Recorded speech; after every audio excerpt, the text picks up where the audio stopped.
Assalamualaikum warahmatullahi wabarakatuh. Alhamdulillahirabbil alamin, hamdan katsiran tayyiban mubarakan fih kama yuhibbu rabbuna wa yarda. Asyhadu an la ilaha illallah wahdahu la syarikalah. Al-hayyul qayyum la ta'khudhuhu sinatun wa la naum. Wa asyhadu anna Muhammadan 'abduhu wa rasuluhu la nabiyya ba'dah. Alladzi la yantiqu 'anil hawa in huwa illa wahyun yuha. Allahumma salli wa sallim wa barik ala sayyidina wa habibina wa maulana Muhammadin kama dzakarahu adh-dzakiruna al-akhyar wa salli wa sallim wa barik ala sayyidina Muhammadin makhtalafa al-lailu wan nahar wa salli wa sallim wa barik ala sayyidina wa habibina Muhammadin wa ala al-muhajirina wal ansar. Radina billahi rabba wa bi Muhammadin nabiyya wa bil islami dina. Rabbi syrah li sadri wa yassir li amri wahlul 'uqdatan min lisani yafqahu qawli. Teman-teman yang dirahmati Allah Subhanahu wa taala, puji syukur kepada Allah untuk nikmat bisa duduk di dalam rumah Allah Subhanahu wa taala. Kita nongkrong sejenak di tempat terbaik, tongkrongan yang insya Allah akan dihitung oleh Allah Subhanahu wa taala seperti orang yang ribat atau orang yang berjihad. Tongkrongan yang kita lakukan antara satu waktu sholat dengan waktu sholat yang lain. Tongkrongan yang kita lakukan di tempat terbaik di muka bumi, yaitu rumah Allah. Tongkrongan yang kita lakukan di dalam sebuah aktivitas yang paling baik, yaitu mencari ilmu. Dan insya Allah tongkrongan ini menjadi salah satu tongkrongan yang dikenal dengan taman-taman surga yang ada di muka bumi. Taman surga di langit banyak, tapi taman surga di bumi cuma beberapa. Salah satunya adalah tongkrongan ilmu, atau yang dalam bahasa pesantren disebut majelis ilmu. Majelis bahasa kita anak nongkrong. Itikaf nongkrong, karena arti itikaf itu berdiam diri, menetap, nongkrong. Penjelasan dulu ya. Bisa salah paham.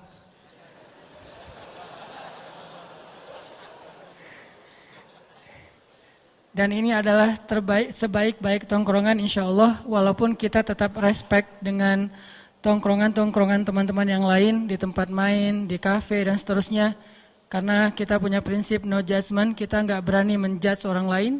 Walaupun kita melihat secara zahir mungkin yang dia lakukan itu adalah sesuatu yang biasa aja. Tapi siapa tahu ada hal yang kita nggak tahu, ternyata dia bernilai pahala di sisi Allah. Kayak misalnya ada orang yang kalau kita lewat selintas, orang lagi nongkrong nih, kita lewat selintas, kedengaran dia lagi ngobrol tentang masalah apa kabar Ronaldo di Juventus misalnya. Jadi cuma ngobrolin masalah bola doang. Apa hukum bicara tentang bola? Mubah kan? Karena al-aslu fil asya ibahah. Awal atau segala sesuatu itu pada dasarnya boleh, kecuali ada larangan yang menghalanginya. Kalau dalam ibadah semuanya tidak boleh kecuali ada perintah yang memerintahkannya. Jadi ngobrol masalah bola boleh, ngobrol masalah kuliner boleh, ngobrol masalah kosmetik boleh, ngobrol masalah olahraga apapun, main komunitas, boleh-boleh aja, karena semuanya mubah. Tapi yang boleh ini, yang tadinya nggak berpahala atau juga nggak dosa karena statusnya mubah, nggak berpahala, nggak berdosa, kita nggak tahu. Kadang-kadang sesuatu yang mubah, yang tadinya nggak berpahala, karena beberapa hal ternyata dia bernilai mustahab, disukai dan berpahala. Apa alasannya Ustadz? Dari yang mubah bisa jadi berpahala. Salah satunya adalah misalnya kita lagi ngajak teman kita buat sama-sama belajar agama, sama-sama belajar hijrah. Kita nggak boleh nunggu dia hanya di masjid. Karena kalau udah di masjid nggak perlu diajak lagi kan. Kita yang harus ngedatengin dia, kita harus dekat sama dia, kita harus jalan dulu sama dia selama apa yang kita lakuin itu tidak melanggar syariat. Kita jalan sama dia tapi kita nggak minum. Kita main sama dia tapi kita nggak ninggalin sholat. Kita misalnya nongkrong sama dia tapi kita nggak membuka aurat dan seterusnya dan seterusnya. Kemudian pas lagi nongkrong kayak gitu, pelan-pelan kita ambil hatinya sampai akhirnya dia merasa nyaman karena dia tahu kita udah sering nongkrong di masjid. Akhirnya dia mulai nanya tentang masalah agama ke kita. Kalau menurut kamu yang udah sering belajar, ini boleh nggak ya hukumnya? Kita jawab, wah aku juga baru belajar, nggak tahu hukumnya. Mending kita belajar sama-sama aja. Aku juga penasaran hukumnya apa, kita tanya aja sama Ustadz. Kebenaran besok atau lusa atau nanti ada tuh taklim yang santai. Yuk kita ikut bareng-bareng. Soalnya aku nggak ada temen. Atau bisa aja, oh ternyata di sana tuh banyak teman-teman kita. Kalau bahasa anak Bandung kan barudak hungkul ya. Jadi ternyata bukan orang lain, itu mah anak-anak main kita juga yang pada nongkrong di sana. Sehingga dia merasa nyaman. Akhirnya tongkrongan yang tadi awalnya mubah menjadi mustahab. Bahkan sesuatu yang ma'jur, yang berpahala di sisi Allah Subhanahu wa taala. Ini kenapa saya selalu mengkampen #NoJudgment. Nggak boleh menghakimi terlalu dini. Kemudian respect to other. Kita coba untuk menghargai orang lain. Kalaupun kita melihat dia berbuat dosa sekalipun, kita nggak boleh langsung menghakimi dia ahli neraka. Kenapa? Karena bisa jadi hari ini kita lihat dia bikin dosa, mungkin nanti malam dia udah tobat. Tadi siang kita lihat nih dia bikin dosa, memangnya kita tahu malamnya dia bakal kayak gimana. Padahal Nabi bilang Allah membuka pintu ampunan di malam hari untuk orang yang berbuat dosa di siang hari. Allah menyediakan ampunan di siang hari untuk orang yang berbuat dosa di malam hari. Jadi setiap hari itu Allah buka pintu ampunannya. Walaupun sebetulnya 24 jam, tapi ini simbol bahwa Allah itu menunggu kita. Siang bikin dosa, Allah tunggu malam untuk taubat. Malam bikin dosa, Allah tunggu siang untuk taubat. Bisa jadi teman yang kita lihat siangnya bikin dosa, malamnya udah taubat. Terus kita yang berburuk sangka, menjudge, menghakimi dia, bisa jadi kita justru menanggung sebuah ucapan yang tidak terjadi pada dia atau tidak layak untuk dia, dan itu dikenal dengan fitnah, atau bahasa lebih tepatnya lagi buhtan, kebohongan, atau juga dikenal dengan ghibah kalau itu benar. Jadi kita nggak bisa menjudge. Jadi tetap walaupun kita meyakini sesuai dengan hadis-hadis Nabi bahwa sebaik-baik tempat di muka bumi adalah masjid, tapi kita tidak membuat gap bahwa kalau kita udah berada di masjid berarti yang di luar masjid itu tidak sebaik-baik tempat. Berarti yang di kafe tidak sebaik-baik tempat. Berarti yang di tempat main tidak sebaik-baik tempat. Seolah-olah itu rugi, hina, tidak berpahala, dosa. Tidak selalu seperti itu. Selalu ada dawabit dalam Islam itu. Arti dawabit kondisional, pengecualian-pengecualian yang bahkan merubah hukum. Karena al-hukmu taduru ma'al illah wujudan wa adaman. Hukum itu tergantung alasannya. Adanya alasan, adanya hukum, tidak ada alasan, tidak ada hukum itu kaidah fikih. Persepsi fikih namanya. Ada hukum fikih, ada persepsi fikih. Persepsi fikih ini kalau di pesantren itu dikenal dengan istilah belajar usul fik.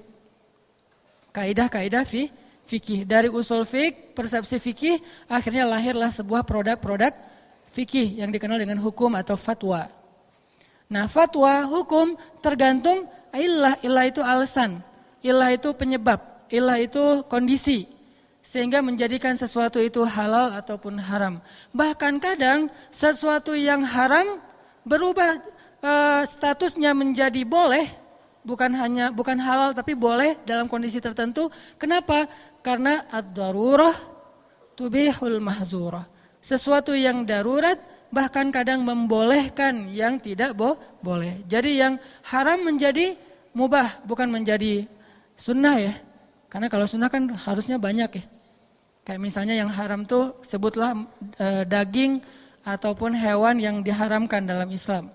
Terus kita kelaparan di padang pasir, kelaparan di hutan, buat teman-teman yang hiking mungkin nauzubillah terjebak karena gempa atau apa, akhirnya kehabisan makanan, harus makan apa yang mereka temuin. Ketemu babi hutan, udah berburu yang lain gak nemu, akhirnya cuman itu yang mereka dapat dan mereka dalam kondisi yang hampir mati. Akhirnya mereka potong tuh babi, mereka makan untuk hanya mengganjal perut mereka supaya nggak lapar dan mati. Itu namanya boleh. Tapi kalau yang namanya sunnah, makan sebanyak-banyaknya. Makin banyak makin berpahala. Jadi bukan sunnah hukumnya, tetap aja boleh doang dalam kondisi tertentu. Jadi kita lihat alasannya. Sama kayak misalnya gini teman-teman. Kita lagi ngobrol sama teman-teman ya. Bisa di grup, WA, Telegram, atau kita lagi kayak ketemuan kopdar gitu. Lagi ngobrol kopdar gitu, tiba-tiba ada salah satu teman kita mulai mancing atau dia spontan keceplosan ngomongin aib temannya yang lain. Apa istilahnya? Gibah. Dia spontan ngegibah, ngomongin tentang temannya, aib yang ada pada diri temannya yang kalau dia dengar dia bakalan malu, itu namanya gibah. Dan terus kan tugas kita adalah unsur akhaka zaliman au mazlum. Tolonglah saudaramu yang zalim atau yang terzalimi. Menolong yang terzalimi maklum kata sahabat. Tapi menolong yang menzalimi gimana ya Rasul? Hindarkan dia dari perbuatan zalim, perkataan zalim. Itu cara nolong orang yang zalim. Nah, ketika kita ngelihat ada teman kita ngobrolin teman yang lain tentang aib-aibnya, kan tugas kita adalah apa? Nolong dia kan? Bukan hanya bahasa, saya lebih coba untuk memakai istilah nolong dia daripada mencegah kemungkaran. Karena mencegah kemungkaran ini ada kondisi tertentu. Kita nolong dia, unsur akhaka, karena saudara kita sendiri. Zaliman au mazlum, tolonglah saudaramu yang menzolimi atau yang terzolimi. Nah dia sekarang dalam status ngezolimin, yaitu ngebicarain aib temannya. Terus gimana cara kita nolong? Cegah dia dari bicara aib orang lain kan ya. Cara mencegahnya gimana? Cara mencegahnya banyak. Salah satunya dengan kita sampaikan, oh itu gibah gak boleh. Cuman kadang-kadang ada orang yang ketika di ngomongin kayak gitu sebetulnya dia udah tahu. Cuman enak aja kan ngomongin aib orang lain tuh kadang-kadang rasanya kayak renyah-renyah gurih gitu kan. Jadi kayak apa, yalah kayak kita makan cemilan apa yang kesukaan kita, ditambahin sambal, ditambahin kerupuk, ditambahin apa, kalau perlu masih kurang tambahin cengek potong gitu biar lebih enak gitu kan. Itu kayak makan mie instan banget kasih cengek. Itu ngomongin orang lain. Sehingga kayak enak gitu walaupun kita tahu ini enggak sehat loh, tapi makan juga kan. Ini enggak bagus loh, apalagi kalau perut kosong makan mie instan kasih cengek lagi. Kalau perlu tambahin, kayaknya kurang nih pecinnya, tambah 1 sendok lagi gitu kan ya. Kita tahu bahwa pecin itu nggak bagus buat kita, bahwa mie instan ini kalau kebanyakan atau bahkan sedikit aja buat orang-orang tertentu nggak bagus, bahwa ada pengawet nggak bagus dan seterusnya. Kenapa kita tetap makan? Karena emang enak. Kadang-kadang kita kayak pura-pura lupa, lo makan mie instan terakhir kapan? Udah sebulan yang lalu deh, perasaan baru kemarin gitu ya. Jadi kayak lupa udah sebulan yang lalu. Gitu juga dengan membicarakan aib temannya. Kita tahu itu nggak boleh, kita tahu itu nggak bagus, tapi rasanya tuh kayak gimana gitu. Rasanya kalau tongkrongan kita nggak ada obrolan tentang itu, kayak garing gitu, kayak hambar. Sehingga kita tambahin ucapan-ucapan, obrolan-obrolan tentang aib orang lain, dan itu bikin suasana renyah. Jadi kayak nyambung, kayak tektokan gitu antara kita sama teman segeng. Nah, gimana caranya? Kadang-kadang kita sebutin ayat juga dia udah tahu ayatnya. Lo mau ngomong surat Al-Hujurat kan? Oh iya, gue udah hafal. Terus ngomongin hadis dia udah sering dengar nasihat. Caranya kadang, walaupun ayat dan hadis itu pastinya udah paling ideal lah ya. Tapi ada kondisi kadang yang paling efektif, justru kita ganti topik yang lain. Topik apa? Topik yang dia suka. Kadang dia sukanya tentang masalah olahraga, kadang dia sukanya masalah main, kadang dia sukanya masalah kuliner, kadang dia sukanya masalah entertain atau apapun lah ya. Selama itu tidak melanggar syariat, justru sesuatu obrolan yang tadinya hukumnya mubah doang, nggak berpahala, nggak dosa, tapi dengan konteks pengen mengalihkan orang dari gibah, malah menjadi sesuatu yang berpahala. Apakah kita tahu? Kan kita nggak tahu. Makanya tidak boleh kita menjudge orang lain hanya dengan sekilas tanpa tahu detailnya. Nggak bisa. Apalagi menjudge sejarah. Karena sejarah kita tidak hadir pada masa itu. Banyak para tabi'in yang keliru terhadap pemahaman sejarah karena mereka tidak hadir waktu itu. Contohnya dulu ada generasi tabi'in yang keliru terhadap satu ayat. Ayatnya berbunyi wala tulqu biaidikum ilat tahlukah. Janganlah kalian mencelakai diri kalian sendiri. Jadi dalam sebuah peperangan kaum muslimin terdesak, lalu mereka dikepung oleh musuh. Akhirnya seorang laki-laki tabi'in berdiri dan mengatakan, wahai kaum muslimin, Allah berfirman, tahliku biaidikum wala tulqu biaidikum ila tahlukah. Janganlah kalian mencederai diri kalian sendiri, melukai diri kalian sendiri, membinasakan diri kalian sendiri. Mending kalian pulang aja, mundur, lari daripada kalian binasa oleh musuh. Dia pakai ayat wala tulqu biaidikum ila tahlukah. Niatnya baik supaya kaum muslimin terhindar dari dihancurkan oleh musuh. Akhirnya seorang laki-laki sahabat berdiri dan mendorong dia mengatakan, pemahaman kamu salah, kata dia. Pemahaman kamu salah. Kalau bahasa Ali bin Abi Thalib itu kalimatul haq urida bihal batil. Kalimatnya benar tapi tafsirannya yang keliru. Hadisnya sahih tapi syarahnya dhaif. Jadi bukan hadisnya dhaif, hadisnya sahih, tapi pemahamannya dhaif. Sehingga seorang sahabat berdiri mengatakan, buruk sekali pemahaman kamu, keliru pemahaman kamu. Demi Allah, ayat itu turun kepada kami dan waktu itu saya masih hadir di antara sahabat-sahabat yang lain. Ayat itu turun ketika kami mulai menjual senjata kami. Ayat itu turun ketika kami tidak mau lagi berinfak fi sabilillah. Karena kami menganggap umat Islam sudah banyak. Jadi kalau kami tidak berinfak juga masih banyak yang mau berinfak yang lainnya. Kalau kami jual senjata, yang lain bisa mengangkat senjata. Jadi kami pikir sudah tidak ada lagi kewajiban kami untuk membela agama dan negara. Karena kaum muslimin sudah banyak. Turunlah ayat wala tulqu biaidikum ilat tahlukah. Janganlah kalian membinasakan diri kalian sendiri. Artinya gara-gara berhenti berjihad kalian binasa, itu maksudnya. Kebalikan dari pemahaman tabi'in ya. Kok bisa? Karena tabi'in tidak hadir ketika ayat itu turun. Sahabat hadir ketika ayat itu turun. Nah, inilah pentingnya membaca tafsir, membaca asbabun nuzul, membaca sirah nabawiyah. Kalau perlu teman-teman kalau baca sirah, jangan yang tipis-tipis. Baca yang tebal. Kenapa? Dalam sirah tebal itu banyak adegan detail. Yang saya suka share, yang mungkin teman-teman sebagian menganggap itu kok belum pernah dengar, itu karena bacanya yang tebal-tebal. Biasanya suka ada adegan-adegan kecil, saya suka dengan adegan karena emang dulu dari kecil saya senang dengan sastra, dengan bikin skenario, bikin cerita, bikin penokohan fiksi segala macam. Akhirnya tertarik dengan adegan-adegan kecil. Oh, ternyata dari adegan kecil itu kita jadi tahu hal-hal yang luar biasa dari sirah Rasulullah Shallallahu Alaihi Wasallam. Jadi intinya nggak bisa kita menjudge orang yang hadir, apalagi menjudge orang yang gaib. Orang yang hadir artinya yang kita lihat dia berbuat dosa aja nggak bisa dijudge. Siapa tahu dia udah tobat, atau siapa tahu kita salah lihat. Siapa tahu yang dia lakukan bukan dosa, yang dia lakukan bukan sia-sia. Sehingga tetap teman-teman kita duduk di masjid, tapi kita respect sama teman-teman kita di luar masjid. Kita hadir di ta'lim, tapi kita respect dengan teman-teman kita yang lagi main, yang lagi di jalan, yang lagi di mall. Karena Islam itu fair. Dan wala tuzakku anfusakum, janganlah kalian menganggap diri kalian doang yang paling suci. Huwa a'lamu bimanittaqo. Allah lebih tahulah siapa yang paling bertakwa di antara kalian. Teman-teman yang dirahmati Allah Subhanahu wa taala, kita bersyukur bisa nongkrong di dalam rumah Allah ini. Mudah-mudahan seperti yang saya sampaikan di pekan yang lalu, kita betah dengan tongkrongan ini dan kita jadiin ini salah satu lifestyle kita.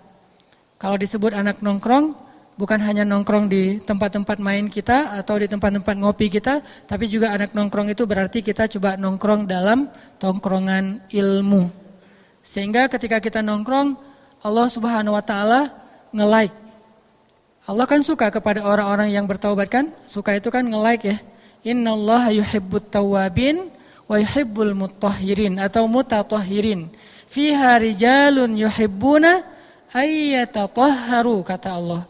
Di dalam masjid itu, walaupun konteks ayatnya itu Masjid Quba, tapi berlaku untuk semua masjid yang dibangun dengan dasar ikhlas. Di dalam masjid itu rijalun, banyak sekali orang yang yuhibbuna ayyatatahharu, pengen membersihkan diri, pengen belajar bertaubat, pengen belajar berhijrah. Dan kata Allah, Allah yuhibbul mutatahhirin, Allah suka kepada mereka. Berarti kalau kita nongkrong di dalam rumah Allah, Allah nge-like banget sama kita. Apakah sekedar itu? Itu aja udah luar biasa. Ditambah lagi, Allah akan mengutus malaikat untuk nge-follow kita.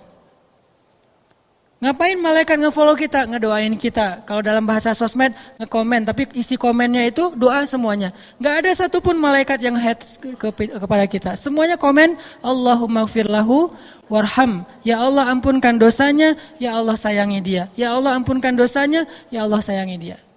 Jadi kalau setiap pekan kita hadir dalam tongkrongan ilmu, berarti setiap pekan tuh malaikat ngedoain kita loh teman-teman. Dan insya Allah sekarang kalau kita ikhlas karena Allah duduk di sini nih, dari sejak tadi teman-teman masuk ke dalam masjid, bahkan keluar dari rumah, sampai nanti kembali ke rumah, malaikat tuh nge-follow teman-teman sambil ngedoain. Nge-follow itu artinya ngikutin terus. Kemana teman-teman melangkah diikutin sama malaikat selama teman-teman tidak melakukan dosa dan sampai ke rumah. Jadi dari berangkat keluar dari rumah sampai ke rumah, selama kita nggak ngelakuin dosa, malaikat itu menyertai kita terus, nge-following kita terus sambil, ya Allah ampunkan dosa dia, ya Allah sayangi dia, ya Allah ampunkan dosa. Dan semua doa malaikat itu pasti dikabulkan oleh Allah. Jangankan doa malaikat, doa kita aja Allah pasti mengabulkan, apalagi sosok malaikat yang tidak pernah berbuat dosa. La ya'sunallaha ma amarahum wa yaf'aluna ma yu'marun. Dan Allah pasti mengabulkan setiap permintaan malaikat. Berapa malaikat yang meminta, sebanyak itu juga doa yang diijabah sama Allah. Misalnya dalam satu tongkrongan ilmu kayak gini nih, ada 70.000 malaikat yang nge-following kita. 70.000. 70.000 malaikat masing-masing bilang Allahumma gfirlahu warham. Allahumma gfirlahu warham. Allahumma gfirlahu warham. Dan itu enggak berhenti teman-teman. Kalau taklim kita selama 1 jam setengah, berarti selama 1 jam setengah berapa kali malaikat minta ampun untuk kita, berapa kali malaikat minta Allah sayang sama kita. Dan itu baru satu malaikat, dikali 70.000 malaikat. Adakah tongkrongan yang lebih berharga daripada tongkrongan ilmu? Sehingga kita merasa beruntung, walaupun tadi tetap respect sama yang lain, tapi ini tetap yang terbaik ya. Kita beruntung berada di sini ya, bukan kita hebat, Allah yang maha baik memilih kita untuk bisa nongkrong di rumahnya dan nongkrong di dalam majelis ilmu agamanya. InsyaAllah nanti kita lanjutkan setelah sholat isya. Bismillahirrahmanirrahim. Teman-teman yang dirahmati Allah Subhanahu Wa Taala, kita lanjutkan.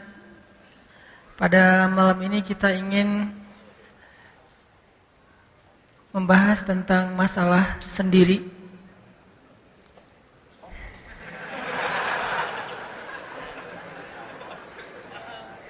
Sebetulnya saya agak berat hati membahas ini. Saya sangat tega gitu ya. Nggak tega kalau sebentar, pengennya lama membahasnya. Enggak. Sendiri dalam makna yang luas, bukan hanya status. Walaupun itu salah satunya.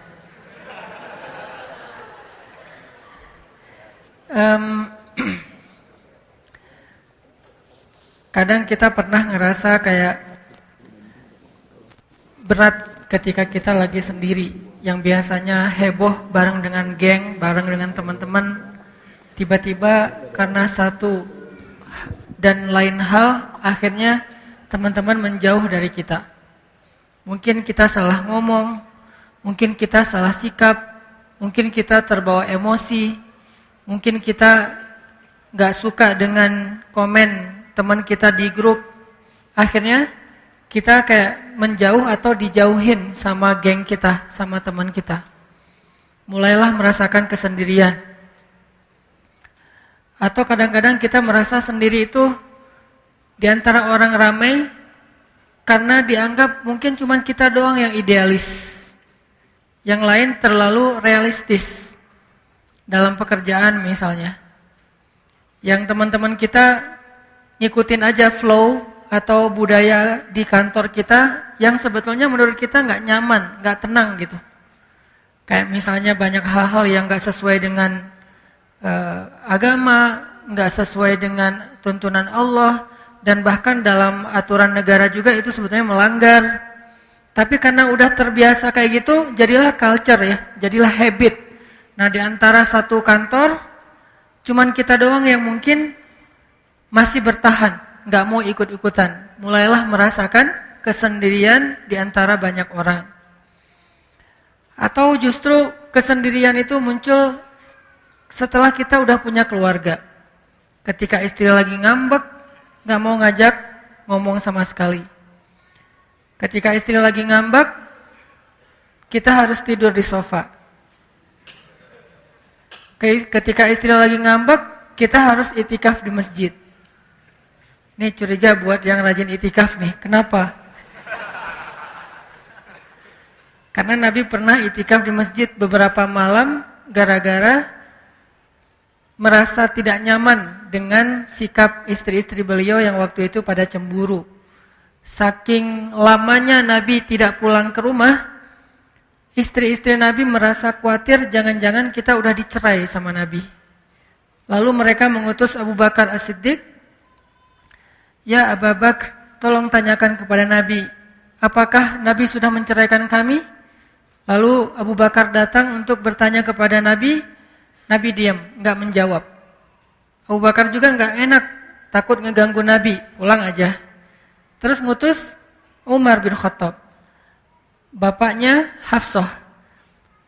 Umar datang nanya ke Nabi, "Ya Rasulullah," mereka nanya apakah Rasulullah menceraikan mereka, Nabi diam.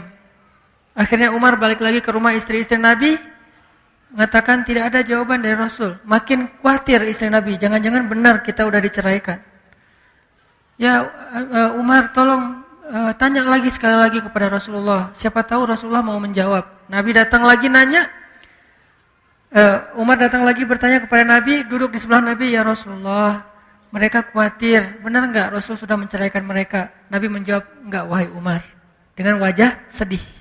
"Enggak wahai Umar." Tapi kata-kata enggak ini kan berita gembira ya, sehingga Umar langsung takbir, Allahu Akbar. Nah suara takbir Umar terdengar ke rumah istri-istri Nabi dan mereka langsung paham, oh berarti enggak gitu. Jadi takbir salah satu ekspresi kebahagiaan Umar bin Khattab radhiyallahu an.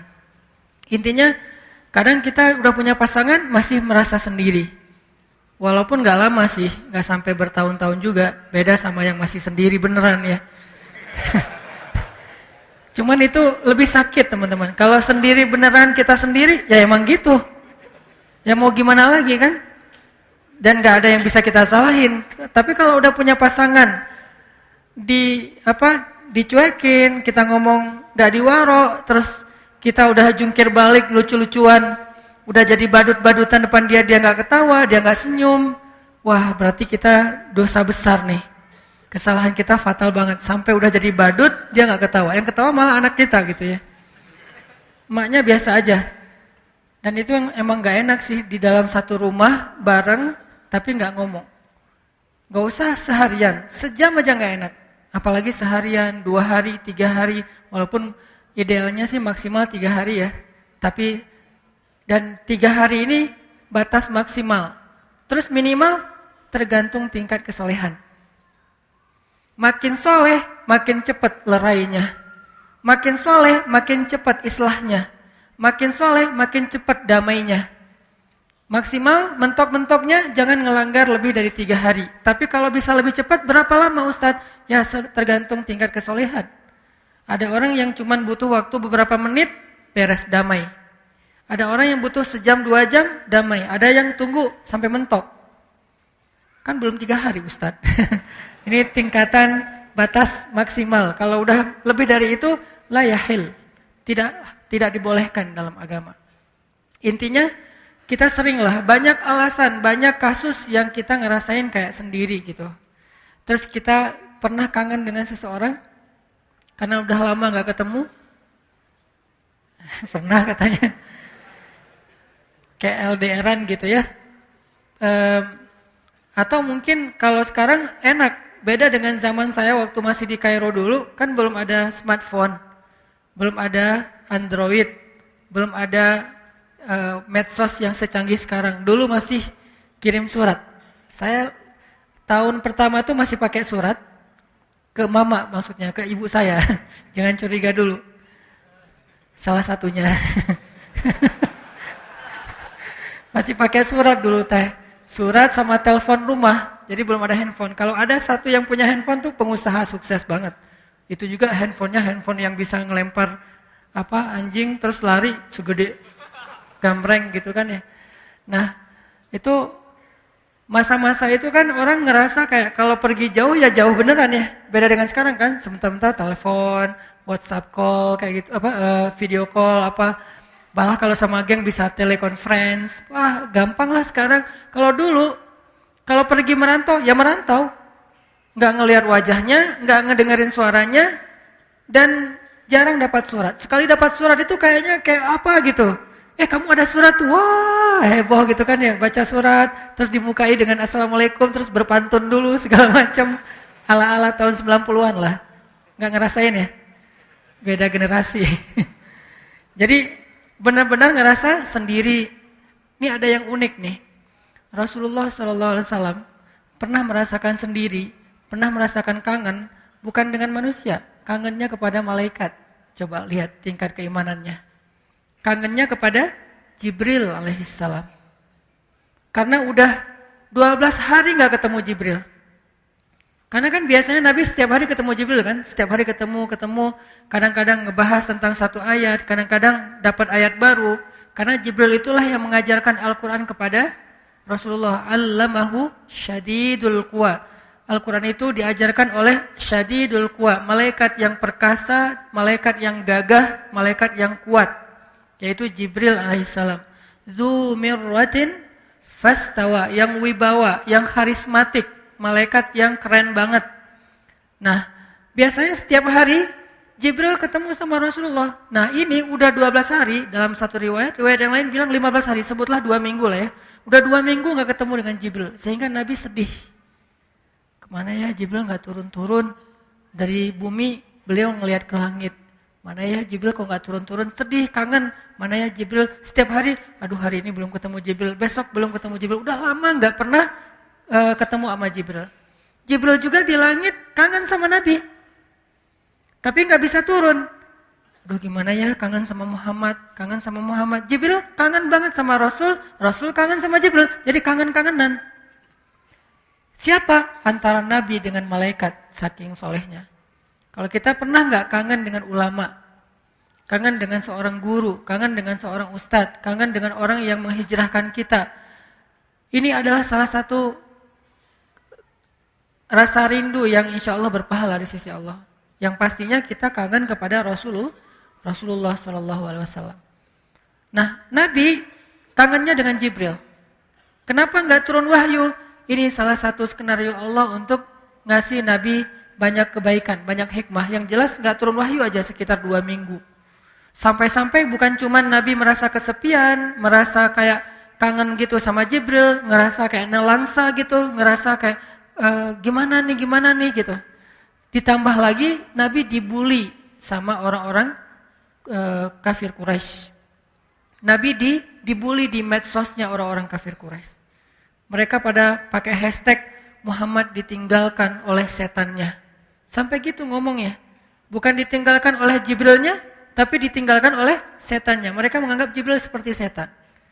Siapa yang ngomong kayak gitu? Yang ngomong kayak gitu tuh istrinya Abu Lahab. Istrinya Abu Lahab ini haters banget lah buat Nabi dari dulu juga. Sama dengan suaminya, ini berdua pasangan kayak kompak banget gitu. Istiqomah lagi sampai akhir hayat. Benci sama Nabi. Apapun yang Nabi bikin jelek di mata mereka.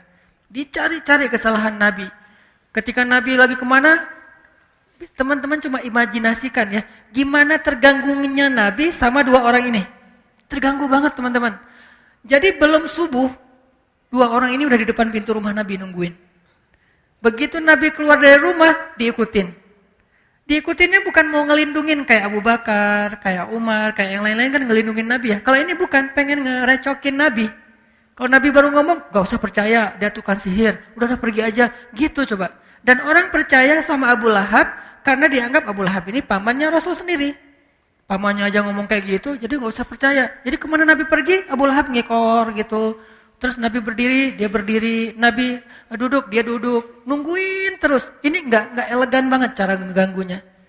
Kalau Abu Jahal masih agak-agak elegan, walaupun sama-sama kufur ya. Kalau ini nggak elegan sama sekali, ditungguin. Subuh-subuh udah di depan rumah Nabi. Nggak tahu mungkin itikaf juga di situ kali dia semalaman, nggak kemana-mana.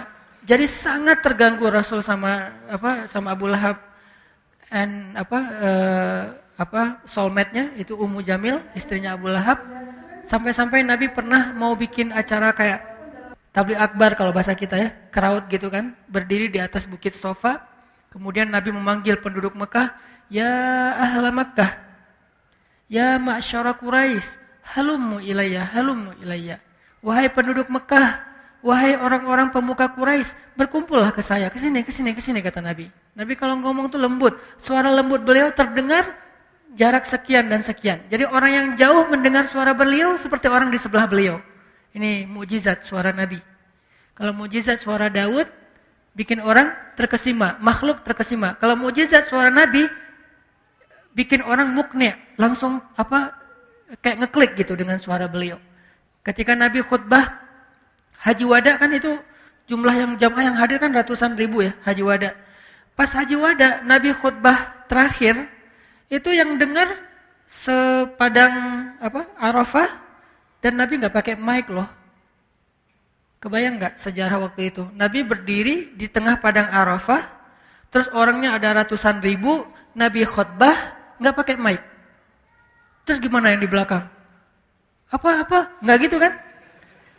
Ternyata orang yang paling ujung mendengar suara Nabi sejelas orang yang ada tepat di depan Nabi. Padahal nggak pakai mic. Ini mukjizat dari suara Rasulullah SAW. Makanya Nabi ngomongnya santun, pelan. Kalaupun beliau berteriak porsi yang pas, proporsional. Ya ahla Makkah kata Nabi. Ya ma'syara Quraisy. Yang beda justru khatib. Khatib ketika bawa ayat hadis ini berubah nadanya. Ya ahla Makkah. Jadi berubah lagi kan ya. Nabi nggak gitu teriaknya. Nabi kalau teriak nggak sampai terlihat langit-langit mulut beliau. Ketika beliau mengangkat dagunya nggak sampai terlihat leher beliau terlalu lebar. Sangat ideal. Jadi nggak sampai kehilangan izzah, kehormatan beliau itu nggak kehilang gara-gara beliau teriak. Kalau kita kan kadang-kadang kalau teriak sampai wajahnya merah gitu kan ya. Kalau Nabi nggak sampai wajahnya merah. Ya ahla Makkah, ya ma'syara Quraisy, halummu ilayya. Wahai penduduk Mekah, wahai orang-orang pemuka Quraisy, kesini berkumpullah di dekat saya. Pada datang semuanya karena sayang sama Muhammad. Buat mereka sosok Rasulullah Muhammad itu adalah kesayangan penduduk Mekah. Muhammad sebelum beliau Islam adalah pemuda sebelum beliau dapat wahyu maksudnya adalah pemuda kesayangan penduduk Mekah. Sehingga ketika beliau memanggil mereka semuanya pada datang. Nabi mengatakan, ya ahla Mekah, ya ma'syara Quraisy. Kalau saya bilang di balik bukit ini ada pasukan yang mau menyerang kota Mekah, kalian percaya nggak sama saya? Kata mereka, kami tidak pernah mendengar dusta darimu Muhammad. Kami percaya engkau al-amin. Percaya kan teman-teman? Percaya. Semuanya udah bilang percaya. Setelah mereka declare percaya, baru Nabi bilang, ya ma'syara Quraisy, ya ahla Makkah. Kenapa kalian menyembah sesuatu yang tidak bisa memberi kalian manfaat? Tidak bisa juga memberi kalian mudarat. Kenapa kalian menyembah sesuatu yang tidak bisa berbicara, tidak bisa melihat, tidak mendengar? Sedangkan kalian mengabaikan Allah. Wahai penduduk Mekah, aku ingin menyampaikan kepada kalian kebenaran. Bersaksilah, tiada ilah yang patut disembah selain Allah. Dan aku adalah utusan Allah. Mereka mulai kaget. Kaget apa? Belum pernah mereka mendengar berita ini dari orang-orang sebelumnya. Karena jarak antara mereka dengan zamannya Ismail udah jauh. Jadi udah gak ada lagi orang yang ngomong tentang kebenaran tauhid pada masa itu. Jadi kayak heran gitu, ini ucapan apa ya? Di satu sisi benar, di sisi lain tapi kok gak pernah dengar ya? Nah gitu tuh agak bingung kan?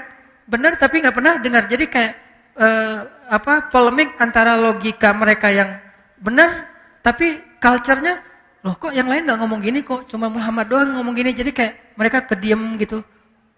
Benar juga sih, tapi gimana ya? Benar juga sih, tapi gimana? Lagi kondisi kayak gitu, tiba-tiba Abu Lahab ngomong. Ini nih bahayanya Abu Lahab nih. Dia langsung mengatakan, "Tabban, celaka kamu Muhammad, dasar kamu. Dari kecil udah saya didik kamu, kenapa kamu mengecewakan saya? Celaka kamu Muhammad, celaka kamu Muhammad. Gara-gara ini kamu kumpulkan kami," dan seterusnya. Dia habis-habisan sampai wajahnya merah, sampai dia kayak punya tim buzzer gitu kan. Jadi tim buzzernya juga wah ikut ngomong belakang dia, jadi viral aja di antara yang lain-lain. Mulai datang desas-desus ke satu orang ke orang lain, ke satu pemuka kaum ke yang lainnya. Akhirnya pada bubar aja gara-gara Abu Lahab. Nabi cuman ngelihat ke bawah aja kayak sedih gitu. Nabi nggak membalas dengan ucapan yang sama seperti Abu Lahab. Allah yang membalas. Tabbat yada abi lahabi wa tabb. Bukan Nabi yang ngomong, Allah. Dan Allah lebih berhak untuk bicara itu. Allah berhak untuk mengatakan tabban untuk hambanya, karena Allah maha tahu isi hati hambanya. Jadi kalau Nabi enggak, Allah yang ngomong gitu. Dan karena ini ayat, Nabi harus ngomong kan? Harus baca. Nabi pun membacakan ayat itu dengan nada yang beliau sedih sampai turun ayat itu untuk Abu Lahab. Sedih banget. Karena beliau berharap Abu Lahab dapat hidayah. Tapi turun ayat tabban, berarti udah enggak akan dapat hidayah. Celaka sudah. Dibaca oleh Nabi ayat ini, Abu Lahab makin menggila. Kata orang-orang, kalau Abu Lahab itu pintar, harusnya Abu Lahab pura-pura beriman. Karena apa? Kalau Abu Lahab mengaku beriman, berarti ayat itu keliru. Katanya dikutuk, katanya celaka, katanya tertutup hatinya. Kok beriman?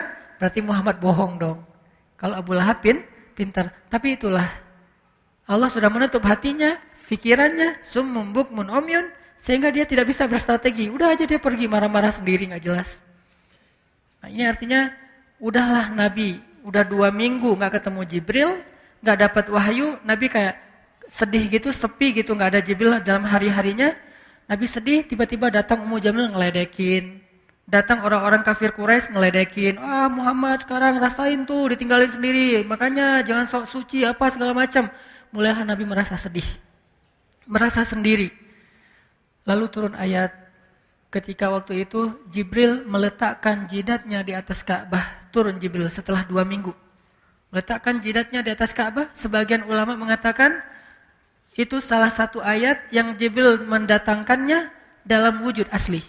Sebagian ulama bilang gitu. Karena sedikit sekali ada ayat Al-Quran yang Jibril membawanya sebagai wujud asli. Ini salah satu ayat yang Jibril membawanya dengan wujud asli. Jibril langsung turun, meletakkan dagunya di atas Ka'bah seperti orang yang meletakkan jidatnya di atas Ka'bah seperti orang yang sujud. Lalu dan yang ngelihat Jibril itu kan cuma Rasulullah ya. Dari kejauhan Rasulullah ngelihat, itu seperti sayap Jibril yang pernah aku lihat di wahyu pertama. Itu Jibril beneran lagi sujud di atas Ka'bah. Dari kejauhan benderangnya cahaya Jibril terlihat oleh Rasulullah SAW. Rasulullah langsung nyamperin. Kemudian ketika Rasulullah sampai di depan Ka'bah, Jibril melihat ke arah Rasulullah dengan tersenyum. Jibril melihat ke Rasulullah dengan tersenyum. Jadi kayak mereka lagi kangen banget ketemu gitu. Tapi dalam makna yang positif ya. Lagi kangen banget ketemu, kayak kita lagi kangen banget dengan guru kita, kangen banget dengan orang soleh, kangen banget dengan ulama. Tiba-tiba ketemu tuh gimana rasanya tuh? Kayak mau cium tangan, mau peluk, mau dapat berkah, mau didoain, mau dinasehatin. Pokoknya duduk aja dengerin sebanyak mungkin. Kan ada ulama yang auranya tuh emang aura orang ahli zikir ya. Sehingga kalau kita ketemu tuh kayak hilang semua nafsu kita gitu. Tiba-tiba jadi orang kayak gak punya nafsu, udah gak berminat dengan dosa sama sekali. Tiba-tiba jadi kayak malaikat. Pernah gak ngerasain kayak gitu? Ketemu seorang ulama yang auranya tuh kayak aura zikir banget. Cahaya wajahnya bukan karena dia putih. Bisa jadi dia gak terlalu putih tapi emang punya aura. Terus pakai satu jadi udah gak ingat dosa sama sekali. Atau jadi malu, banyak dosa soalnya. Ini kebayang gak gimana ketemu Jibril? Aura orang soleh aja bisa bikin kita tenang, apalagi aura malaikat. Nabi senang banget, jadi wajar Nabi kangen Jibril itu wajar banget. Emang Jibril keren banget, jadi pasti kangen. Pas sudah ketemu Jibril tersenyum ke arah Rasulullah, Rasulullah tersenyum ke arah Jibril. Kemudian Rasulullah bertanya, Jibril kemana aja, kata Rasul. Kalau bahasa kita Jibril kemana aja, kangen tahu, kata Rasul. Seolah-olah gitu kan ya, saya kangen kepada kamu Jibril, kemana aja. Sebagian riwayat mengatakan adegan ini terjadi di dalam surat Maryam ketika Allah berfirman, Jibril menjawab. Jadi jawaban Jibril itu adalah wahyu dari Allah. Jawabannya apa? Wa ma natanazzalu illa bi amri rabbik. Muhammad, saya juga kangen. Tapi kami malaikat tidak turun kecuali sesuai perintah Allah. Jadi artinya Jibril kangen sama Nabi, kangen banget. Nabi kangen sama Jibril, kangen. Dua-duanya saling kangen. Yang satu kangen yang di langit kangen yang di bumi. Tapi nggak bisa ketemu, kenapa? Wa ma natanazzalu illa bi amri rabbik. Karena tidak diperintahkan oleh Allah untuk ketemu. Akhirnya Jibril membacakan ayat Bismillahirrahmanirrahim. Nabi langsung dengerin. Karena wa idza quri'al Qur'an fastami'u lahu wa ansitu. Terus Nabi dengerin Bismillahirrahmanirrahim. Wadduha wal laili idza saja ma wadda'aka rabbuka wa ma qala. Ini intinya nih. Ma wadda'aka rabbuka wa ma qala. Ayat sebelum dan sesudahnya menjelaskan ayat ini. Jadi inti dari surat Ad-Duha itu adalah ayat ketiga. Ma wadda'aka rabbuka wa ma qala. Nanti ayat setelahnya menjelaskan apa maksud dari ayat ketiga. Tuhanmu, Rabbmu tidak pernah meninggalkanmu Muhammad dan tidak juga benci sama kamu. Ini ayat hiburan banget buat Nabi. Tadi Nabi udah merasa sendiri, Nabi udah merasa sedih, Nabi udah merasa kangen, Nabi udah merasa kayak gimana ya, ragu nih apakah saya masih dianggap Nabi atau tidak. Tiba-tiba Allah turunkan ayat seolah-olah Allah kalau dalam bahasa kita kayak tabayun. Kayak kita misalnya di grup kok sepi ya, begitu saya nyamber, komen, saya replay, semuanya pada diam. Tadinya seolah-olah tadi di grup WA tuh rame. Kok tiba-tiba sekarang pas saya ikut ngomong pada diam. Terus diamnya lama lagi 2 minggu. Jangan-jangan mereka bikin grup. Akhirnya mereka chat di sebelah, bukan di grup ini. Kan jangan-jangannya jadi banyak ya. Zunun, banyak prasangka, sedih gitu. Mau kita japri satu-satu gengsi. Tapi mau ngeliatin grup kok sepi aja. Sedih, tiba-tiba ada yang ngejapri. Enggak kok kita enggak bikin grup yang baru, gimana rasanya tuh? Enggak kok kita enggak ada masalah dengan kamu. Maaf ya kemarin tuh karena lagi pada sibuk jadi pada sendiri-sendiri aja. Maaf. Pada minta maaf kan kita happy ya. Ada kejelasan keadaan hubungan kita tuh jadi jelas gitu. Begitulah perasaan Rasul, pasti lebih dari itu. Ketika Nabi mulai meragukan, gimana ya saya dengan Allah, jangan-jangan saya punya salah nih sampai Allah marah. Jangan-jangan saya nggak layak lagi ketemu Jibril karena hanya orang yang mulia yang boleh ketemu Jibril, sedangkan saya sekarang nggak ketemu Jibril. Nah, Allah menghibur Rasulullah ketemu dengan Jibril bukan dalam wujud laki-laki yang biasanya, tapi wujud aslinya. Artinya apa? Masih boleh banget kok ketemu Jibril bahkan dengan wujud aslinya. Karena untuk ketemu Jibril dengan wujud aslinya itu harus keadaan yang sangat-sangat istimewa. Wahyu pertama, Isra Mi'raj, bukan Isra Mi'raj malah Mi'raj.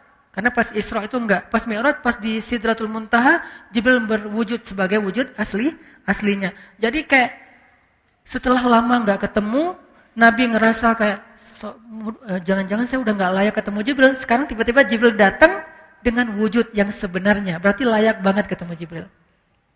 Jangan-jangan Allah marah sama saya, jangan-jangan saya punya dosa nih. Apa dosa saya? Akhirnya Allah bilang, enggak Muhammad, aku enggak benci sama kamu. Enggak Muhammad, aku tidak meninggalkan kamu. Kan bahagia banget ya Nabi ya, setelah tahu bahwa beliau ternyata tidak ditinggalkan, tidak dibenci sama Allah SWT. Wadduha wal laili idza saja ma wadda'aka rabbuka wa ma qala. Nah, sekarang coba kita ambil ayat ini untuk kita. Karena ayat itu untuk semua yang membaca, bukan hanya untuk orang yang diajak ngomong. Yang diajak ngomong di dalam ayat ini siapa? Rasulullah. Tapi karena ayat ini adalah kitabnya kaum muslimin, orang yang beriman, berarti ayat ini juga untuk kita. Berarti yang Allah ajak ngomong termasuk kita. Walaupun secara istilah grammarnya, khitabnya, lawan bicaranya adalah Rasulullah, tapi dalam konteks Al-Quran, bukan dalam konteks sejarah, dalam konteks Al-Quran, maka lawan bicaranya adalah kita. Allah seolah-olah ngomong ke kita gini teman-teman, hambaku yang ngerasa sendiri setelah di grup diabaikan. Hambaku yang ngerasa sendiri setelah di dalam kantor nggak ada yang mau sepakat sama dia. Hambaku yang merasa sendiri setelah dicuekin, setelah ditinggalin, setelah diputusin, setelah ditutup pintu nggak mau dibukain, setelah di reject, setelah nggak di read WA-nya. Kamu kalau ngerasa sepi, nggak usah khawatir. Aku bersamamu dimanapun kamu berada. Wa huwa ma'akum aina ma kuntum ma wadda'aka rabbuka wa ma qala. Manusia mungkin bisa ninggalin kamu, tapi aku enggak. Manusia mungkin bisa benci sama kamu, tapi aku enggak. Manusia mungkin bisa ilfil sama kamu, tapi aku enggak. Manusia mungkin bisa dendam sama kamu, tapi aku enggak. Manusia mungkin bisa mengecewakan kamu, tapi aku enggak, wahai hambaku. Jadi Allah lagi memperkenalkan, itulah manusia. Kalau Allah enggak kayak gitu. Ma wadda'aka rabbuka wa ma qala. Jadi teman-teman, kalau kita merasa kecewa dengan makhluk, kecewa dengan manusia, kecewa sama teman, kecewa sama pasangan, kekecewaan yang masih wajar, maka yakinlah Allah nggak akan pernah ngecewain kita. Kadang kita bahkan bisa kecewa kepada orang tua kita sendiri. Kadang seorang ayah, ibu kecewa kepada anaknya. Kadang saudara kecewa kepada saudara, adik kakaknya. Itu hal yang wajar, itu manusiawi. Tapi Allah nggak pernah ngecewain hambanya. Ma wadda'aka rabbuka wa ma qala. Pernah dibenci sama orang tanpa alasan? Pasti pernah. Pernah membenci orang lain tanpa alasan? Mungkin pernah. Tapi Allah enggak. Allah enggak pernah ninggalin kamu, wahai hambaku, kata Allah. Aku enggak pernah ninggalin kamu. Apa buktinya? Kalau kita mau lihat-lihat nih masa lalu kita, teman-teman. Ketika kita bikin dosa aja, Allah enggak ninggalin kita, coba. Apalagi ketika kita taat. Ketika kita bikin dosa, kita enggak sholat, kita banyak maksiat, kita sombong, kita ingkar, kita enggak ngerti agama, kita menjauh dari kebaikan, Allah enggak ninggalin kita, masih ditolong. Apa buktinya? Buktinya sekarang kita bisa hijrah. Siapa yang bikin kita hijrah kalau bukan Allah? Buktinya kita akhirnya sadar untuk taubat. Siapa yang menyadarkan kita kalau bukan Allah? Kok telat banget sih Ustaz disadarin? Enggak, dari sejak kita bikin dosa itu Allah udah menyadarkan kita. Kita aja yang keras kepala, menolak peringatan dari Allah, menolak nasihat dari Allah, sering datang kepada kita. Tapi Allah nggak pernah meninggalkan kita. Padahal kita dosanya tuh cukup banyak, nggak ditinggalin sama Allah. Udah banyak dosa masih dipanggil sama Allah, dipanggil loh. Qul ya ibadiyalladzina asrafu ala anfusihim. Ya ibadi, wahai hamba-hambaku. Manggilnya lembut lah gitu.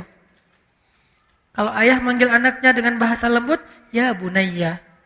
Kalau anak memanggil ayahnya dengan lembut, ya abati. Kalau anak memanggil ibunya dengan lembut, ya ummati. Sekarang Allah memanggil hambanya. Kalau hamba memanggil Allah dengan lembut, ya Rabbi. Sekarang Allah memanggil kita, ya abdi. Kalau jamak, ya ibadi. Padahal kita banyak dosa. Tapi Allah masih bilang, ya ibadi. Bukan bilang, ya ayuhan nas. Enggak. Padahal banyak dosa kan? Allah sering bilang, manusia, makhluk, kamu. Bisa aja gitu kan ya? Allah enggak bilang, ya ibadi. Alladzina asrafu ala anfusihim. Yang melampaui batas dan merugikan dirinya sendiri. Maksudnya apa? Yang banyak dosa. Kenapa Allah enggak terus terang aja bilang, wahai hambaku yang banyak dosa, Allah menjaga perasaan kita. Udah banyak dosa, masih dijaga perasaannya coba. Dalam teks Allah kepada kita. Ketika ibaratnya kalau ini adalah sebuah japrian, jadi ada orang yang, kita pernah salah sama orang.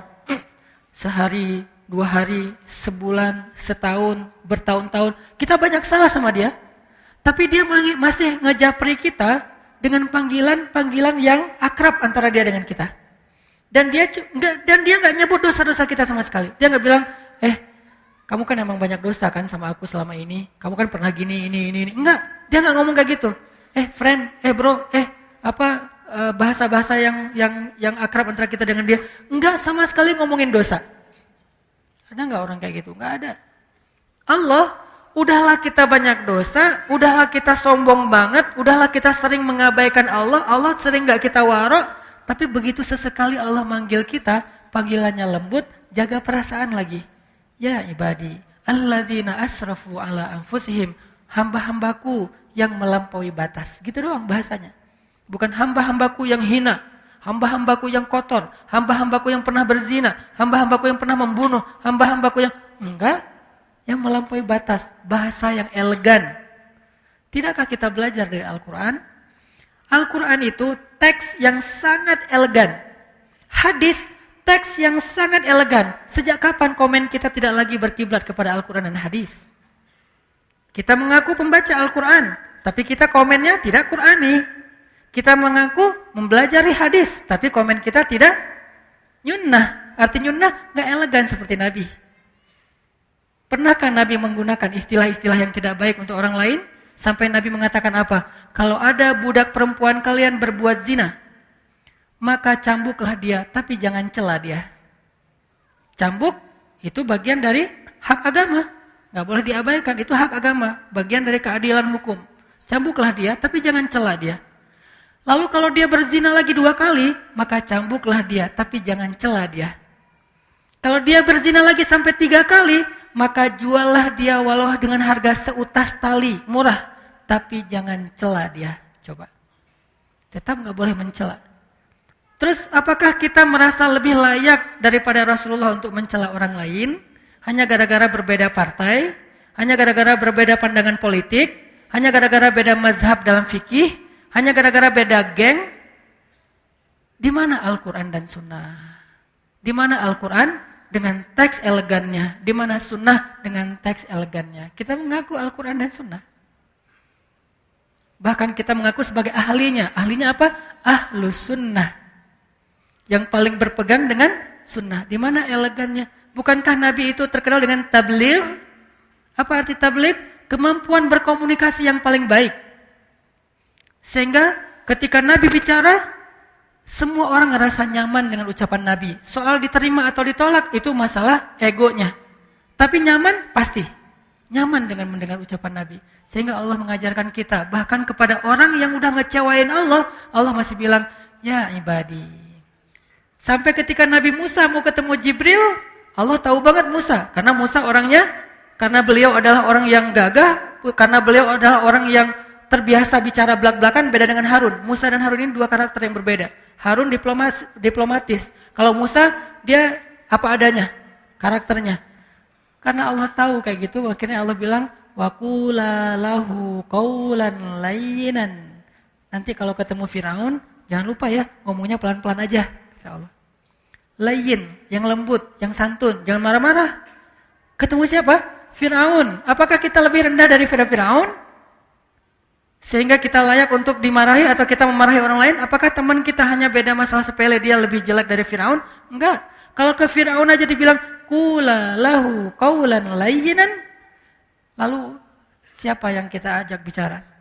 Sejak kapan istri kita boleh kita sebut dengan ucapan yang buruk? Sejak kapan suami kita boleh kita sebut dengan ucapan yang buruk? Sejak kapan ulama kita boleh kita panggil dengan ucapan yang buruk? Bahkan menyebut kata si saja tidak pantas untuk ulama atau orang yang berdakwah. Apakah dia lebih rendah daripada Firaun? Hanya gara-gara beda mazhab dan persepsi tentang masalah agama? Tidak. Jadi Allah kepada orang yang marah, kepada orang yang mengecewakan Allah aja, Allah bilang, ibadi alladzina asrafu ala anfusihim. Terus gimana itu dengan Abu Lahab? Hanya Allah yang tahu siapa yang layak digituin. Nabi aja nggak tahu. Nabi ketika turun ayat baru dibacain. Enggak Nabi duluan kan yang memanggil, dia Abu Jahal. Enggak, Allah yang nyuruh. Dia Abu Lahab, Allah yang nyuruh, tabban. Tapi kalau yang lain, Nabi enggak. Bahkan orang munafik aja dirahasiain namanya sama Nabi, coba. Yang tahu nama-nama orang munafik siapa? Huzaifah ibn Yaman. Sahibus sirri Rasulillah. Dialah yang menjaga rahasia Nabi, Huzaifah ibn Yaman. Nabi nggak ngasih tahu nama-nama orang munafik terus diposting, dirilis di media sosial biar semua orang tahu nih munafik ya, nih munafik, nih munafik. Enggak, kenapa? Karena Nabi tidak mau mencela orang lain. Cukup Huzaifah aja yang tahu. Kenapa? Biar nanti kalau ada apa-apa Huzaifah bisa mengambil sikap. Sampai Umar aja nanya ke Huzaifah, ya Huzaifah, kan Nabi ngasih tahu kepada kamu siapa daftar orang munafik. Kira-kira boleh nggak saya tanya satu hal? Apa Umar? Saya termasuk nggak di antara mereka? Umar aja khawatir. Saya termasuk nggak saya di antara orang munafik? Huzaifah tersenyum. Karena Huzaifah respect banget sama Umar dan pastinya Umar bukan orang munafik. Huzaifah nanya. Karena itu bukan rahasia kan? Enggak, wahai Umar, kamu nggak termasuk munafik lah. Alhamdulillah ya Allah. Gitu. Dan itu bukan basa-basi teman-teman, bukan pencitraan. Kalau kita berada di posisi Umar nggak akan nanya kan? Kepedean banget kan kita, kegeeran. Masa sih gua munafik? Nggak, kayaknya nggak banget deh. Gitu kan ya? Umar, sekelas Umar bin Khattab, orang nomor 2 di sisi Rasulullah setelah Abu Bakar, itu masih ragu, saya munafik nggak ya? Huzaifah, saya termasuk nggak? Kata Huzaifah, enggak, wahai Umar, kamu nggak termasuk lah. Kata Umar, kalau gitu di antara pejabat saya ada nggak? Nah, kata Huzaifah ada sih. Yang mana, yang mana? Rahasia. Nabi suruh saya menjaga rahasia, saya nggak akan ngebocorin. Ya udah deh, kalau gitu ntar saya juga tahu lah. Gimana caranya? Kalau ada pejabat Umar yang meninggal, Umar nggak akan datang mensolati dia kalau nggak ngelihat Huzaifah datang mensolati dia. Kalau Huzaifah nggak mensolati, oh berarti dia tuh emang munafik. Jadi caranya nunggu Huzaifah ibn Yaman. Sampai Huzaifah wafat baru nggak bisa lagi kedeteksi mana orang munafik. Sehingga di zaman sekarang tiba-tiba kita mengklaim orang lain munafik. Tapi kalau kita mengatakan itu sifat nifak, ya munafik sama nifak beda teman-teman. Munafik itu orangnya, nifak itu sifatnya. Jadi tanda-tanda kemunafikan. Tapi orangnya belum tentu disebut munafik. Tanda-tanda artinya jangan sampai kita mirip dengan tanda-tanda itu. Gitu. Makanya Allah bilang, ya ibadi, alladzina asrafu ala anfusihim, la taqnatu min rahmatillah. Jangan berputus asa dari rahmat aku, kata Allah. Kepada siapa? Pendosa. Yang ngerasa, aduh kayaknya dosa saya udah kebanyakan nih, gak akan diampuni. Kata Allah, kenapa kamu berpikir kayak gitu sama aku? Kamu hambaku, walaupun kamu banyak dosa, aku tidak akan pernah mempersulit kamu untuk dapat ampunan. Jangan putus asa, minta ampun lagi. Ya Allah, dosa saya tuh sebanyak langit dan bumi. La ubali, kata Allah, aku gak peduli berapa banyak dosa kamu. Coba sebaik apa Allah. Ya Allah, dulu kan saya sering nge-reject engkau. Engkau panggil saya sehari 5 kali, saya reject. Kalau dipanggil sama atasan, saya datang. Dipanggil sama pacar, bukan datang lagi, lari. Kalau engkau yang panggil, saya abaikan ya Allah. Gak apa-apa kata Allah. Coba, kurang pemaaf apa? Sehari 5 kali Allah manggil kita teman-teman. Ngajak ketemuan. Gimana bahasa Allah ngajak ketemuan? Hayya 'alas shalah.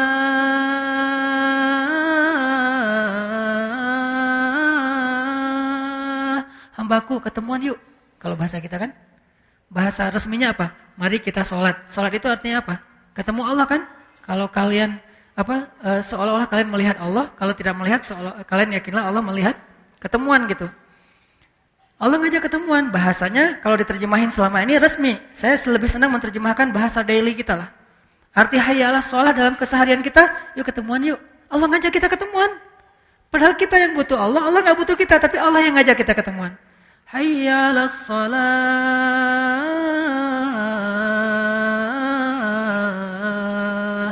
Yuk ketemuan yuk, Allah panggil. Lembut lagi panggilannya, kecuali muazinnya lagi ngambek. Tapi paling lembut tuh muazin habis diputusin ya, itu lembut banget. Baru diputusin azan. Hayya 'alal falah. Azan paling baper tuh, habis diputusin. Allah manggil kita, terus apa yang buat kita berat langkah?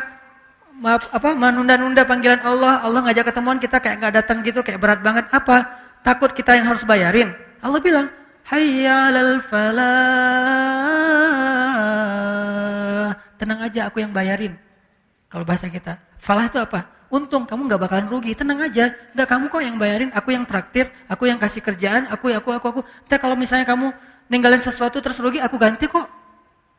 Jadi Allah ngejanjiin kita nggak bakalan rugi dengan ketemuan sama Allah, kan gitu kan ya? Hambaku ketemuan yuk. Aduh ya Allah ada kerjaan, gak apa-apa. Nanti aku bujuk atasan kamu supaya gak marah, kata Allah. Aduh ya Allah, ini lagi banyak pembeli nih, gak apa-apa nanti berapa, aku ganti. Aduh ya Allah, di situ mah mahal, biar saya yang bayar. Aduh ya Allah, apapun alasan kita karena kita takut rugi, Allah bilang gak apa-apa, ketemuan aja. Hayya 'alal falah, kamu pasti untung. Alasannya apa lagi coba?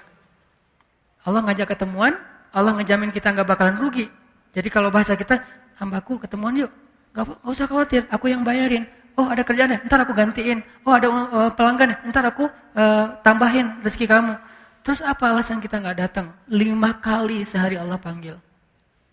Padahal dibuka dan ditutup dengan kata-kata Allahu Akbar, Allah yang paling agung. Tapi manggil kita, harusnya kan kita yang begging ke Allah ya. Allah ketemuan dong please. Harusnya kan kita kan ya. Harusnya kita bilang, Allah hayya 'alas shalah, yuk sini ketemuan sama saya. Kan harusnya gitu kan, kita ke Allah, ya Rabbi. Enggak, Allah yang manggilin kita.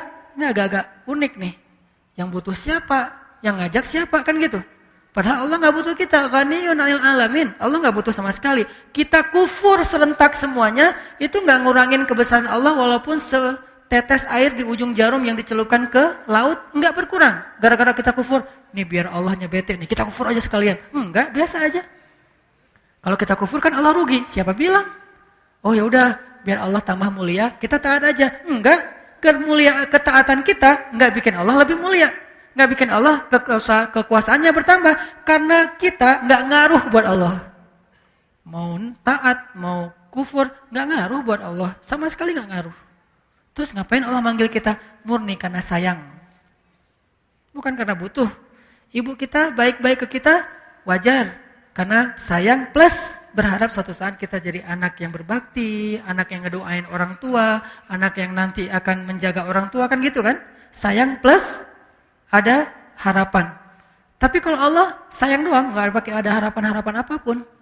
Cuman kasihan aja sama kita, sayang aja sama kita. Nggak mau kita rugi, nggak mau kita celaka, nggak mau kita hina. Allah sayang gitu doang sama kita. Hayya 'alas shalah, udah dipanggil kita reject. Ya Allah, Allah kan sering manggil saya tapi saya reject. Gak apa-apa kata Allah. Ya Allah, saya pernah selingkuh loh. Nyelingkuhin Allah, maksud nyelingkuhin Allah, menduakan Allah, mentigakan Allah, mengempatkan Allah. Selingkuh kan? Gimana perasaan kita kalau diselingkuhin? Mau gak manggil-manggil? Ketemuan yuk. Tapi kan aku pernah nyelingkuhin kamu. Oh ya? Wah. Bisa. Kalau ketahuan selingkuh gimana? Gak akan dimaafin lagi seumur hidup. Sampai bukan cuma di dunia akhirat. Kalau selingkuh, Allah kita selingkuhin tuh sering. Allah yang kasih nikmat, terima kasihnya ke makhluk. Allah yang ngasih nikmat, kita persembahannya ke makhluk. Allah yang ngasih nikmat, kita sujudkan jidat kita ke makhluk. Allah yang ngasih nikmat, kita ngaku Tuhannya bukan dia. Bukankah ini bagian dari kita menduakan, mentigakan dalam konsep Islam? Dalam konsep Islam, kita memperlakukan Allah kayak gitu. Apakah Allah marah? Enggak. Kecuali kita wafat dalam keadaan kayak gitu baru enggak diampuni. Tapi kalau belum wafat, apapun dosa kita, jangan putus asa hambaku. Minta ampun kata Allah. Minta ampun di sini. Innallaha yaghfirudz dzunuba jami'a. Allah mengampuni semua dosa.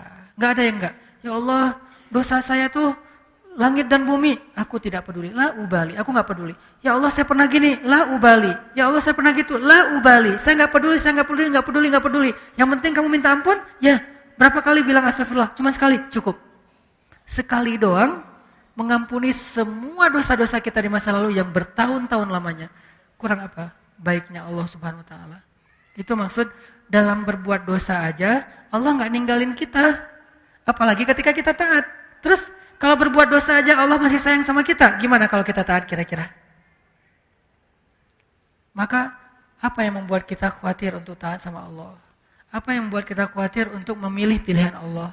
Apa yang membuat kita khawatir untuk sujud kepada Allah? Apa yang membuat kita khawatir untuk melangkahkan kaki ke rumah Allah? Apa yang membuat kita khawatir untuk menyebut nama Allah? Apa yang membuat kita khawatir untuk berdoa kepada Allah? Apa yang membuat kita khawatir untuk tetap istiqomah di jalan Allah? Apa? Takut ditinggalin sama Allah. Dulu dosa aja gak ditinggalin, apalagi sekarang berpahala. Dulu maksiat aja Allah gak ninggalin, apalagi sekarang taat. Terus apa masalah kita? Bukti Allah gak ninggalin kita, sampai sekarang kita masih hidup. Sampai sekarang kita masih sehat. Sampai sekarang kita masih punya keluarga. Sampai sekarang kita dikasih hidayah lagi tuh. Berarti, ma wadda'aka rabbuka wa ma qala. Rabbmu gak pernah ninggalin kamu, hambaku. Ini dalam konteks kita. Kalau dalam konteks Nabi, karena beliau tidak pernah berbuat dosa, maksud tidak pernah meninggalkan tuh Allah selalu ngebimbing Nabi, selalu mencukupkan kebutuhan Nabi dan seterusnya. Kalau dalam konteks kita, dalam kita bikin dosa aja Allah nggak ninggalin kita. Mungkin sebagian teman-teman pernah ngerasa hampir celaka gara-gara dosa kan ya? Gara-gara tawuran, gara-gara perang antar geng, gara-gara narkoba, gara-gara maling, gara-gara apa, rampok. Mungkin pernah, termasuk dulu kan pernah tampil di sini juga seorang sahabat kita yang pernah ngerampok, udah gitu ketangkap sama warga, masa diikat, disiramin bensin. Udah dinyalain tuh korek tuh, tinggal dilempar aja udah kebakar hidup-hidup. Di detik-detik itu, injury time, tiba-tiba datang aparat. Tiba-tiba datang polisi, akhirnya dia selamat masuk penjara. Di penjara dia belajar Islam, hijrah, taubat, alhamdulillah sekarang udah berubah. Dan bukankah banyak orang yang mengalami pengalaman kayak gitu? Siapa yang telah menyelamatkan dia? Siapa yang menahan tangan orang yang memegang korek api tadi untuk tidak langsung melempar? Siapa yang telah menjadikan aparat berwajib datang dengan waktu yang tepat? Ma wadda'aka rabbuka wa ma qala.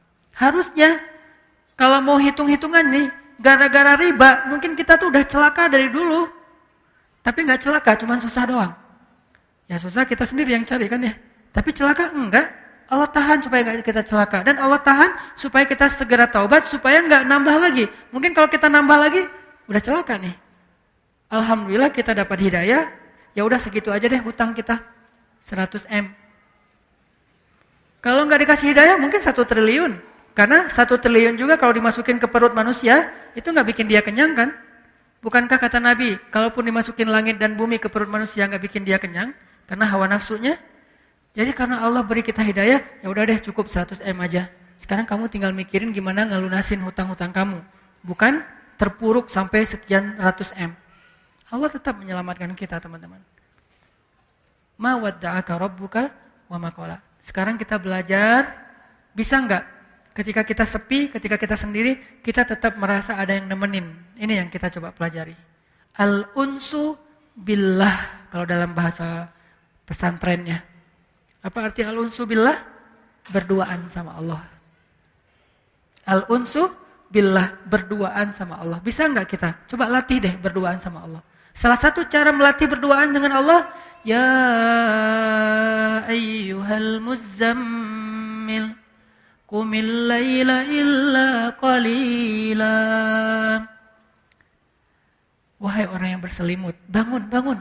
Coba kamu berdiri di malam hari. Kenapa? Karena inna nasyi'atal lail hiya asyaddu wat'an wa aqwamu qila. Lebih berasa kalau malam tuh. Di situ kita melatih al-unsu billah. Sehingga kalau orang udah sukses melatih al-unsu billah, berduaan dengan Allah, dia mau kemana aja nggak gampang baperan ketika ditinggalkan orang lain, ketika dicuekin, ketika diabaikan, ketika. Enggak, kenapa? La tahzan, innallah ma'ana. Gak usah khawatir, gak usah sedih, ada Allah. Itu gak akan berasa teman-teman, kalau Allah itu gak berarti dalam diri kita. Ya sih, tapi kurang. Katanya hasbunallah, tapi kok kurang? Nah kita latih. Latihannya apa? Salah satunya dengan malam. Berdiri, kalau gak hafal banyak ayat, buka. Boleh Ustaz baca Quran? Sebagian besar ulama mengatakan kalau sholat sunnah boleh. Saya mengambil pendapat itu. Buka, kita baca. Wadduha wal layli idza saja ma wadda'aka rabbuka wa ma qala walal akhiratu khairul laka minal ula. Ulangi lagi. Ma wadda'aka rabbuka wa ma qala. Ingat, tadi kata Ustaz Hanan maksudnya ini. Ingat lagi materi-materi ini. Ya, dulu waktu saya banyak dosa, Allah enggak ninggalin saya. Masa sekarang ditinggalin? Ma wadda'aka rabbuka wa ma qala. Dulu saya banyak dosa, Allah enggak ninggalin. Masa sekarang setelah saya hijrah ditinggalin? Ma wadda. Ulang-ulang ayat itu. Itu cara kita ngelatih berduaan dengan Allah. Romantis sama Allah. Kalau bahasa sosmednya ngejapri Allah. Bukan sekedar rame. Kita ada ibadah sifatnya kolosal, sholat berjamaah. Ada ibadah yang sifatnya personal touch, privasi banget. Cuman berdua dengan Allah aja. Qiyam, malam hari, duduk, tilawah. Atau habis subuh, latihan yang lebih ringan lagi habis subuh. Atau duha. Karena bangunnya mungkin jam 9, oke lah. Walaupun kurang oke sih sebetulnya. Habis subuh, Aisyah itu melatih berdoa, bukan melatih lagi, mengamalkan berduaan dengan Allah habis subuh. Karena biasanya Aisyah itu kan habis subuh dengan Nabi ya. Habis subuh bantuin Nabi, habis subuh jalan sama Nabi, jalan pagi gitu, habis subuh ngerjain apa dengan Nabi. Sekarang apa? Habis subuh Nabi udah wafat. Aisyah sendiri, dia kangen sama Rasulullah. Dia kangen dengan suaminya, dia kangen dengan nabinya, dia kangen dengan kekasihnya. Enggak ada karena udah wafat. Ngapain? Habis subuh Aisyah tilawah 1 ayat. 1 ayat sampai zuhur. 1 ayat. Famanallahu alaina wa waqana adzabas samum. Tadabbur, nangis, sujud, doa. Baca lagi. Famanallahu alaina wa waqana adzabas samum. nangis lagi, sujud lagi, doa. Faman, gitu aja terus. Dari mulai habis subuh sampai zuhur, 1 ayat. Apa arti ayatnya? Ayatnya tentang Allah baik banget sama kita. Dulu kita dalam keadaan tidak paham agama, Allah yang memahamkan kita. Dulu kita berada di tepi jurang neraka, Allah menyelamatkan kita. Dulu kita begini, sekarang begini. Famanallahu alaina wa waqana adzabas samum. Ayatnya bebas, yang mana aja, sesuai dengan kasus atau masalah kita masing-masing. Coba rasain. Berduaan dengan Allah itu senikmat curhat dengan makhluk. Harusnya lebih sih, tapi latihan gak apa-apa deh. Berduaan dengan Allah itu kayak berduaan dengan pacar halal.